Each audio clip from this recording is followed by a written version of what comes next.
As to Kaduna crisis, that have like a religion crisis in Kaduna, and I think somebody bring some cops to Aba, telling them that some Igbo people were killed in Kaduna, and the youth in Aba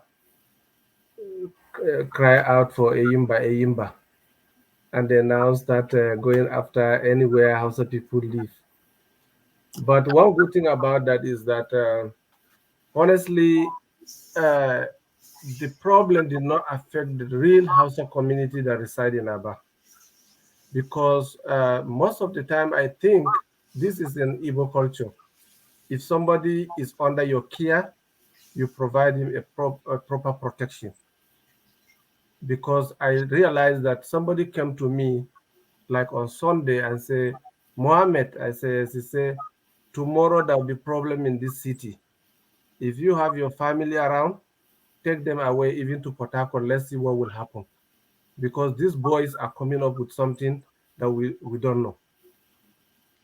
And I sent my family to Port Harcourt. And I said to myself, it will never happen because I see Igbo people as peace-loving people, because I have been in Imbise and I found a situation where if I were maybe in the north or somewhere, maybe I will not get the judgment I got when somebody tried to defraud me.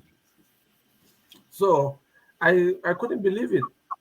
But around 12 in the afternoon on Monday, 28th February 2000, the city was on fire and a lot of people were killed.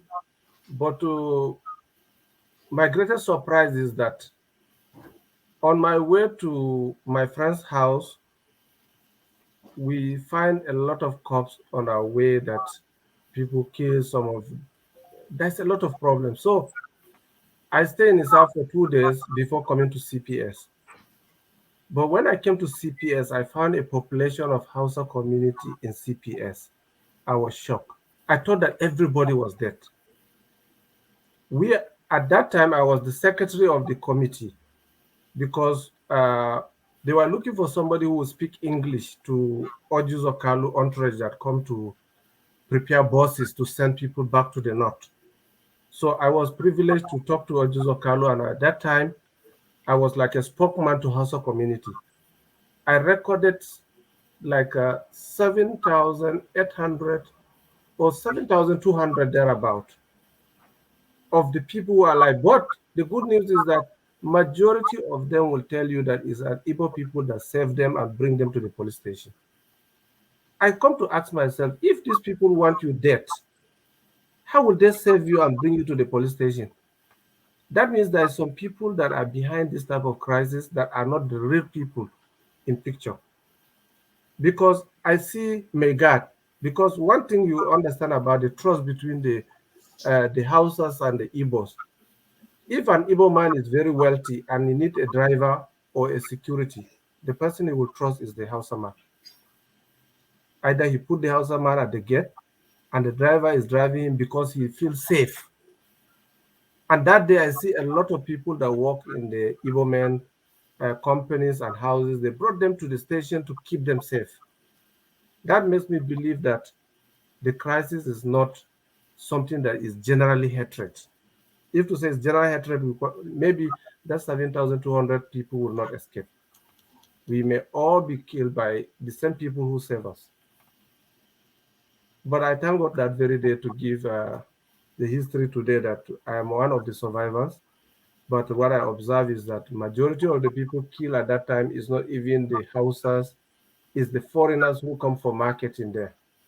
That's the painful part of it.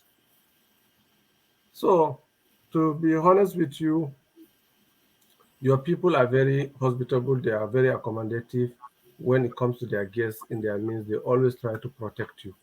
Even brothers can have problem of their guests. If there's a guest in the family, it happens to me.